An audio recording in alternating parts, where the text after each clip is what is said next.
வணக்கம். இன்றைக்கி நம்ம பார்க்க போகிற சமையல் என்னென்னு பார்த்தீங்கன்னா சோள புட்டும் கொண்டக்கடலை கறியும் எப்படி செய்யலாங்கிறத பார்க்கலாம்.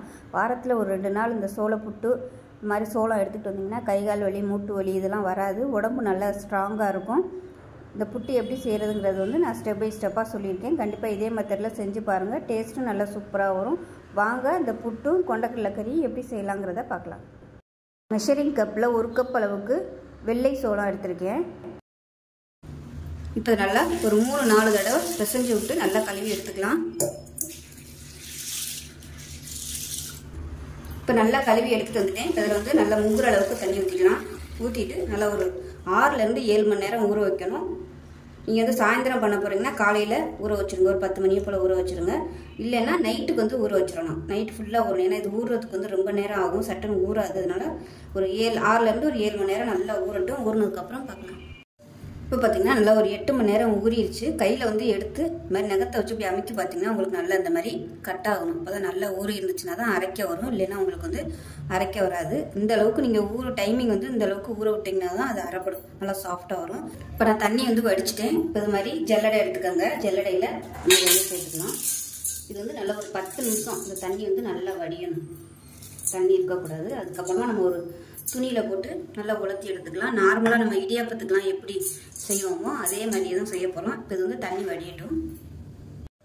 இப்போ 10 நிமிஷமாக நல்லா தண்ணி வடிஞ்சிருச்சு. அது எடுத்துடலாம். எடுத்துகிட்டு இது மாதிரி நல்ல ஒரு சுத்தமான டவல் எடுத்துக்கோங்க. டவல் நல்லா காட்டன் டவலாக எடுத்துக்கணும், நைலான் இந்த மாதிரிலாம் எடுக்கக்கூடாது. நல்லா காட்டனாக எடுத்துக்கோங்க, தண்ணி உரிகிற மாதிரி. இப்போ இந்த வடித்த சோளத்தை சேர்த்துக்கலாம்.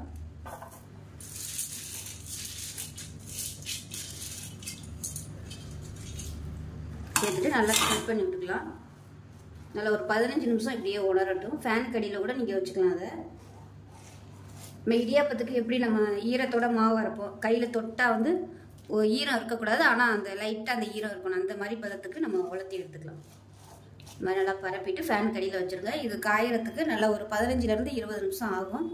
உணர்ந்ததுக்கப்புறம் பார்க்கலாம். இப்போ பார்த்தீங்கன்னா ஒரு 20 நிமிஷம் நல்லா ஃபேனுக்கு அடியில் விட்டுட்டு நல்லா ஒரு 2-3 தடவை இந்த மாதிரி நல்லா கை வச்சு பரட்டி விடணும். அப்போ தான் மேலே உள்ளது உணர்ந்துருக்கும், அடியில் உள்ளது ஈரமாக இருக்கும். நல்லா அப்படி எல்லாம் கலந்து விட்டு நல்லா ஒரு 2-3 தடவை இந்த மாதிரி கலந்து விட்டோம்னா நல்லா உங்களுக்கு அப்படியே காஞ்சிரும். அதாவது ரொம்பவும் காயக்கூடாது, அந்த ஈரத்தன்மை கையில் தெரியணும்.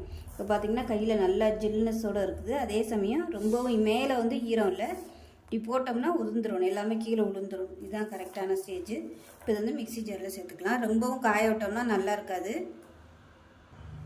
இப்போ இதை மிக்ஸி ஜாரில் சேர்த்துட்டேன். இப்போ நம்ம அரைச்சிட்டு வந்துடலாம். ரொம்ப நைஸாக அரைக்கக்கூடாது, ரவை பதத்துக்கு அரைச்சி எடுத்துக்கலாம்.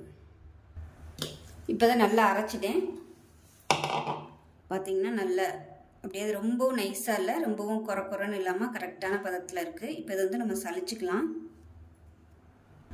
இப்போ இது மாதிரி ஒரு ஜல்லடை எடுத்துக்கலாம். நான் 2வது ஜல்லடை எடுத்திருக்கேன். அதாவது 3 ஜல்லடை கொடுத்துருப்பாங்கள்ல, நைஸாக ஒன்று இருக்கும், நடுவில் ஒன்று இருக்கும், அப்புறம் 3வது ஒன்று இருக்குது. நான் 2வது உள்ள ஜல்லடை எடுத்திருக்கேன். ரொம்பவும் நைஸாக இருக்கக்கூடாது, அதுக்காக நான் இதை எடுத்திருக்கேன்.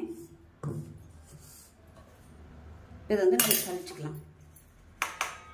இப்போ மாவு பார்த்தீங்கன்னா நல்லா ஒரு 2-3 தடவை நான் சலிச்சிட்டேன். குறன்னு இருந்துச்சுன்னா மறுபடியும் நீங்கள் மிக்சியில் போட்டு கொஞ்சம் நைஸாக அரைச்சி சலிச்சுக்கோங்க. இதை நீங்கள் மிஷினில் கொடுத்து அரைக்கிறதுனாலும் நீங்கள் அரைச்சி வச்சுக்கலாம். இப்போ இந்த சளிச்ச மாவை நம்ம வறுக்க போகிறோம். இப்படியே நம்ம புட்டு பண்ணோம்னா நல்லா இருக்காது. வறுத்து எடுத்து வச்சுக்கிட்டோம்னா நம்ம 1 மாதம் 3 மாதத்துக்கு ஸ்டோர் பண்ணி வச்சுக்கலாம். இப்போ நல்லா அடிக்கணமான கடாய் எடுத்து வறுத்துக்கலாம்.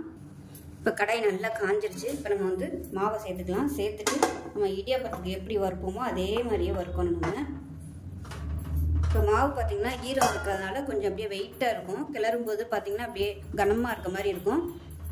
மாவு நல்லா அப்படியே சூடு ஏறிடுச்சுன்னா நல்லா அப்படியே சலசலன்னு வந்துடும், அப்படியே கோல மாவு மாதிரி வந்துடும். அந்த ஸ்டேஜ் வரைக்கும் நல்லா வறுக்கணும். நல்லா கனமான கடாயாக எடுத்துக்கோங்க. லேசான கடாயை எடுத்திங்கன்னா மாவு அடி பிடிக்கும். இப்போ பார்த்தீங்கன்னா மாவு நல்லா வறுபட்டுருச்சு. பார்க்கையில தெரியும், நல்லா நிறைய இருக்க மாதிரி இருந்துச்சு. இப்போ நல்லா சுருங்கிருச்சு. அதே சமயம் நல்லா அப்படியே லேஸாகிடுச்சு. தொட்டு பார்த்தீங்கன்னாலே தெரியும் உங்களுக்கு, அப்படியே நல்லா அந்த சாஃப்டாகவும் இருக்கும், வெயிட் இல்லாமையும் இருக்கும். அந்த மாதிரி இது வறுக்கிறதுக்கே எனக்கு பார்த்தீங்கன்னா ஒரு 15 நிமிஷம் ஆயிடுது. நல்லா மீடியமான ஃப்ளேமில் பொறுமையாக வறுக்கணும். புட்டுக்கு நல்லா வறுத்திங்கன்னா தான் டேஸ்ட்டாக இருக்கும். நான் கேஸ் அமர்த்திட்டேன். இதை வேறு பிளேட்டுக்கு மாற்றிக்கலாம். இப்போ இது நல்லா வேறு பிளேட்டுக்கு மாற்றிட்டேன். இது கொஞ்சம் சூடு ஆறட்டும். இப்போ இதில் எந்த கப்பில் எடுத்தோமோ அதே கப்பில் ஒரு 1/4 கப் அளவுக்கு இடியாப்ப மாவு சேர்த்துக்கலாம். மாவு வந்து நீங்கள் ப்ரிப்பேர் பண்ணையிலே 1/4 கப் அளவுக்கு அரிசி சேர்த்துக்கோங்க. அரிசி சேர்த்துட்டு இதே மெத்தடில் காய வச்சு வறுத்து ரெடி பண்ணி வச்சுட்டிங்கன்னா உங்களுக்கு இந்த அரிசி மாவு சேர்க்கணும் அவசியம் இல்லை. நான் வந்து மறந்துட்டேன், அதனால இப்போ வந்து நான் சேர்த்துருக்கேன். சாதாரண கடையில் வைக்கிற அரிசி மாவு இல்லை இடியாப்ப மாவு எதுனாலும் சேர்த்துக்கணும். இப்போ இதை வந்து நல்லா கலந்து விட்டுலாம். நீங்கள் மொத்தமாக அரைக்கையில் அரிசி வந்து அதாவது 1 பங்கு சோளம் எடுத்திங்கன்னா 1/4 பங்கு வந்து அரிசி சேர்த்துக்கோங்க. அரிசி சேர்த்தோம்னா தான் கொஞ்சம் அந்த பைண்டிங்காக தான் அரிசி சேர்க்குறது, அதனால கொஞ்சமாக சேர்த்த போதும். இப்போ வந்து உப்பு சேர்த்துக்கலாம். அந்த அரிசி பதிலாக நீங்கள் பழுப்பு அரிசி, மட்டை அரிசி, இது மாதிரி எது ஒரு மில்லட் இது கூட நீங்கள் சேர்த்துக்கலாம். அதுக்கு பதிலாக நல்லா கலந்தாச்சு. தண்ணி வந்து சூடு பண்ணி வச்சுருக்கேன். இப்போ அந்த தண்ணி வந்து நம்ம இதில் சேர்த்துக்கணும். சுடு தண்ணி கொஞ்சம் கொஞ்சமாக, ரொம்ப சூடாக இருக்கக்கூடாது. வந்து கொஞ்சம் கொஞ்சமாக ஊற்றி நல்லா பிசைஞ்சு எடுத்துக்கலாம். கை பொறுக்கிற அளவு சூடு இருந்தால் போதும், ரொம்ப கொதிக்க விடணும்னு அவசியம் இல்லை. இந்த வெறும் புட்டு மாவே பார்த்தீங்கன்னா அந்த ஒரு ஸ்வீட்னஸோட சூப்பராக இருக்கும். அந்த வாசனை எப்படியே வெறும் வயலே நம்ம சாப்பிடலாம் உங்களுக்கு. அந்த மாதிரி சத்து மாவுலாம் எப்படி இருக்கும் அந்த மாதிரி வாசனை வந்துட்டுருக்கு, சூப்பராக இருக்குது. தண்ணி வந்து மொத்தமாக ஊற்றிடாமல் தெளித்து செஞ்சுக்கலாம். இப்போ மாவு தண்ணி தெளித்து பிசைஞ்சிட்டேன். இது வந்து பிடிச்சிங்கன்னா உங்களுக்கு இந்த மாதிரி பிடிக்க வரணும், உதுத்து விட்டிங்கன்னா உதுந்துடணும். ஸோ இந்த மாதிரி தான் பக்குவமாக இருக்கணும். இப்போ இது வந்து ஒரு 10 நிமிஷம் அப்படியே ஊறட்டும். அதாவது அந்த ஈரத்துலேயே கொஞ்சம் செட் ஆகட்டும்.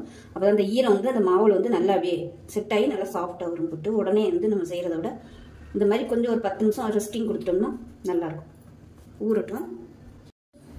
இப்போ கடலைக்கறி செய்கிறதுக்கு இப்போ இதில் பார்த்தீங்கன்னா ஒரு 10 சின்ன வெங்காயம் எடுத்துருக்கேன். இதை வந்து ஒரு மிக்ஸி ஜாரில் சேர்த்துக்கலாம். அது கூடவே ஒரு 7 பல் பூண்டு, ஒரு 5 துண்டு இஞ்சி,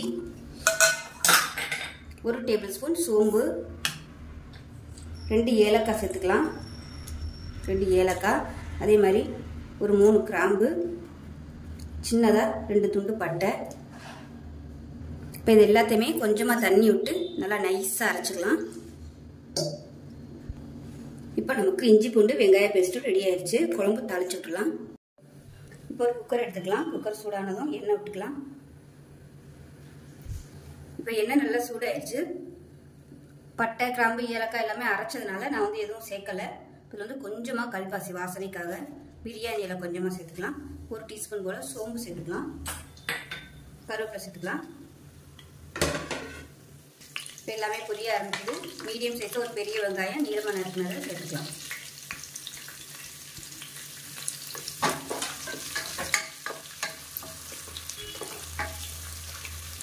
வெங்காயம் நல்லா வதங்கிட்டு இருக்கு. இப்போ இந்த ஸ்டேஜில் நம்ம அரைச்சி வச்ச இஞ்சி பூண்டு பேஸ்ட்டு, வெங்காயம், பட்டை, கிராம்பு எல்லாத்தையும் சேர்த்துக்கலாம். இதையும் சேர்த்து நல்லா வதக்கி விட்டுக்கலாம். இப்போ இஞ்சி பூண்டு பேஸ்ட்டு நல்லா வதங்கிடுச்சு. நல்ல ஒரு ஃப்ளேவர் வருது. இப்போ இதில் மீடியம் சைஸாக ஒரு 3 தக்காளி மிக்ஸியில் அடிச்சு வச்சுக்கிறத சேர்த்துக்கலாம். இது வந்து நல்லா எண்ணெய் புரிஞ்சு வரணும், அந்த அளவுக்கு வதக்கி விட்டுக்கலாம்.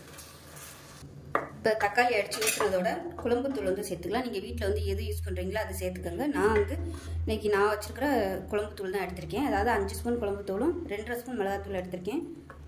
நான் நைட்டுக்கும் சேர்த்து தான் வைக்கிறதுனால பொடி வந்து கொஞ்சம் அதிகமாக எடுத்திருக்கேன். இட்லி தோசைக்கெலாம் சூப்பராக இருக்கும். இப்போ நல்லா வதக்கி விட்டுக்கலாம். அந்த தக்காளியெல்லாம் நல்லா வதங்கி மசாலாவும் வச்சு எண்ணெய் புரிஞ்சு வரட்டும். இப்போ மசாலா நல்லா வதங்கி அதை அப்படியே தொக்கு மாதிரி வந்துடுச்சு, எண்ணெயும் பிரிய ஆரம்பிச்சிச்சு. இப்போ வந்து கொண்டக்கடலை, அதாவது வெள்ளை கொண்டக்கடலை எடுத்து முதல் நாள் நைட்டே ஊற வச்சு வச்சுருக்கேன், சேர்த்துக்கலாம். ஊற வச்ச தண்ணியை வந்து நல்லா அலசிடுங்க. அந்த தண்ணியை வந்து சேர்க்கக்கூடாது, நல்லா அலசிட்டு சேர்த்துக்கணும். இந்த மசாலாவோட நல்லா பரட்டி விட்டுக்கலாம்.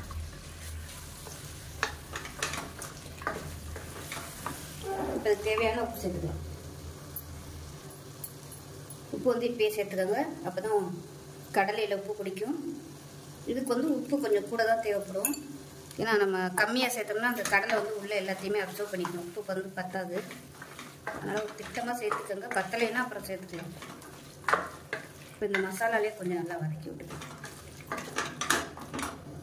இப்போ அது வதங்கட்டும். இதுக்கு வந்து ஒரு தேங்காய் பேஸ்ட் ரெடி பண்ணணும். ஒரு 4 ஸ்பூன் துருவின தேங்காய், ஒரு 5-6 முந்திரி பருப்பு, கசகசா கொஞ்சம் எடுத்திருக்கேன், 1/4 டீஸ்பூன் கசகசா. இது எல்லாத்தையுமே நல்லா நைஸாக அரைச்சிக்கலாம். இப்போ கடலையை சேர்த்து நல்லா வதக்கியாச்சு. இந்த சைடு தண்ணி வந்து நல்லா கொதிக்க வச்சு வச்சுருக்கேன், நல்லா சூடாக இருக்குது. இப்போ இந்த தண்ணியை சேர்த்துக்கலாம். குழம்பு எவ்வளோ தேவையோ அதுக்கு தகுந்த மாதிரி தண்ணி சேர்த்துக்கோங்க. சேர்த்துட்டு கலந்து விட்டுக்கலாம். புட்டுக்கு வந்து நம்ம ஊற்றி சாப்பிட்றதுனால கொஞ்சம் அதாவது ரொம்பவும் கெட்டியாக இல்லாமல் ரொம்பவும் தண்ணியாக இல்லாமல் இருந்தால் தான் நல்லாயிருக்கும். ரொம்பவும் தண்ணியாக இருந்துச்சுன்னா ஊற்றுறதும் ஓடி போயிடும். அதனால் அப்படியே கொஞ்சம் சேரும் சகதியமாக இருந்தால் தான் நல்லாயிருக்கும். அதை மூடி வச்சிடலாம்.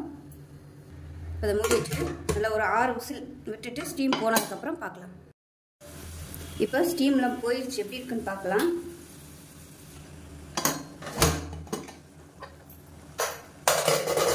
சூப்பராக வந்துருச்சு. மட்டன் குழம்பு மாதிரி நல்ல வாசனையாக இருக்குது. அந்த குழம்பு அடிக்கடி இப்போ வாரத்தில் ஒரு நாள் கண்டிப்பாக அந்த குழம்பு வந்து நான் செஞ்சுடுவேன். மட்டன் குழம்பு வைக்கிற மாதிரியே இருக்கும். இப்போ நம்ம அரைச்சி வச்சு தேங்காயை சேர்த்துக்கலாம். நல்லா ஸ்டீம்லாம் போனதுக்கப்புறம் ஓப்பன் பண்ணுங்கள், அப்போ தான் டேஸ்ட்டாக வரும். அது கொதிச்சு உள்ளே வந்து நம்ம கேஸ் அமர்த்தினதுக்கப்புறம் உள்ளே கொதிச்சுட்டே தான் இருக்கும். அந்த கரெக்டான பக்குவம் வந்து வராது. இந்த மாதிரி எண்ணெய் பிரிஞ்சு வராது உடனே எடுத்துட்டிங்கன்னா. அதுக்குன்னு அந்த ஸ்டீம் போகிற அளவுக்கு கொஞ்சம் ரெஸ்ட்டு கொடுத்தோம்னா தான் இந்த மாதிரி நல்லா டேஸ்ட்டாகவும் இருக்கும். எண்ணெய் பிரிஞ்சு வந்துச்சுன்னா தான் குழம்பு வந்து நல்லா டேஸ்ட்டாக இருக்கும். இப்போ கேஸ் ஆன் பண்ணி விட்டுட்டு மீடியமான ஃப்ளேமில் நல்லா அப்படியே கொதிக்கட்டும். தேங்காய் ஊற்றிட்டு ரொம்ப ஹையில் கொதிக்க வைக்கக்கூடாது. நல்லா கலந்து விட்டுறலாம். இப்போ இதில் வந்து ரொம்ப கெட்டியாக இருக்கிற மாதிரி தோணுச்சுன்னா நல்லா கொதிக்கிற அந்த சுடு தண்ணி வந்து சேர்த்துக்காங்க. பச்சை தண்ணி வந்து சேர்க்க வேணும். இப்போ நல்லா கலந்துட்டேன். அடுப்பு வந்து நல்லா குறைச்சி வச்சிடலாம். இப்போ இந்த சைடு வந்து இன்னொரு செட்டு வந்து புட்டு வந்துகிட்டு இருக்கு. இந்த ஸ்டீமர் யூஸ் பண்ணையில் சின்ன பர்னர் யூஸ் பண்ணுங்கள். அப்போ தான் உங்கள் ஃப்ளேம் வந்து கரெக்டாக இருக்கும். அந்த தூரில் வந்து கரெக்டாக இருக்கும். இல்லைன்னா பெரிய பர்னரில் வச்சிங்கன்னா உங்களுக்கு சுற்றி வந்து கேஸ் அந்த தீ வந்து ஃபுல்லாக பரவிட்டே இருக்கும். ரொம்ப அப்படியே ஹீட் ஆகிரும். இப்போ நல்லா சிம்மரில் விட்டு நல்லா அப்படியே எண்ணெயெல்லாம் பிரிஞ்சு வந்துருச்சு பாருங்கள். இந்த ஸ்டேஜில் அமர்த்திடலாம். இது வந்து ஆறிச்சுன்னா உங்களுக்கு நல்லா கெட்டியாக வரும். அவ்வளோதான், அருமையான மட்டன் குழம்பு மாதிரியே ஒரு கொண்டக்கடலை குழம்பு ரெடி ஆயிடுச்சு. இந்த மெத்தடில் செஞ்சு பாருங்கள். நான் எப்போயுமே இந்த மெத்தடில் தான் பண்ணுவேன். சில பேர் வந்து என்ன பண்ணுவாங்கன்னா கொண்டக்கடலையை தனியாக வேக வச்சுட்டு அதுக்கப்புறம் மசாலாலாம் தாளித்து அது இதை ஊற்றுவாங்க. அந்த மாதிரி பண்ணாமல் இந்த ஒரு 1 பார்ட் குக்கிங் மாதிரி இப்படி பண்ணி பாருங்கள். டேஸ்ட்டும் சூப்பராக இருக்கும். வேலையும் சீக்கிரம் முடிஞ்சிடும். இந்த மாதிரி பண்ணும்போது மசாலாலாம் நல்லா வந்து எண்ணெய் பிரிஞ்சு வந்துடும். சுவை வந்து நல்லா அதிகமாக இருக்கும். 10 நிமிஷம் ஊற வச்சுருந்தோம். நல்லா ஊறிடுச்சு. ஊறினதுக்கப்புறமா நான் வந்து மிக்சியில் போட்டு அடித்து வச்சுருக்கேன். அந்த மாதிரி பண்ணோம்னா நல்லா உதிரி உதிரியாக சூப்பராக இருக்கும், கட்டி கட்டியாக இல்லாமல். இப்போ வந்து நான் வந்து இந்த புட்டு வச்சில் தான் செய்ய போகிறேன். இந்த சைடு பார்த்திங்கன்னா நல்லா ஒரு 1/4 மூடி தேங்காய் வந்து நல்ல பருப்பு தேங்காயாக எடுத்து துருவிட்டு மிக்சியில் போட்டு நல்லா அப்படியே அடித்து வச்சுருக்கேன். அதாவது தண்ணியெல்லாம் ஊற்றலை. பருப்பு தேங்காய் எடுத்து மிக்சியில் போட்டிங்கன்னா அந்த மாதிரி நல்லா உங்களுக்கு அப்படியே உதிரி உதிரியாக வந்துடும். ஃபஸ்ட்டு வந்து இந்த குழாயில் வந்து ஃபஸ்ட்டு நம்ம அந்த அச்சு சேர்த்துக்கலாம். சேர்த்துட்டு தேங்காய் வந்து சேர்த்துக்கலாம். ஃபஸ்ட்டு லேயர் வந்து தேங்காய் சேர்த்துக்கலாம்.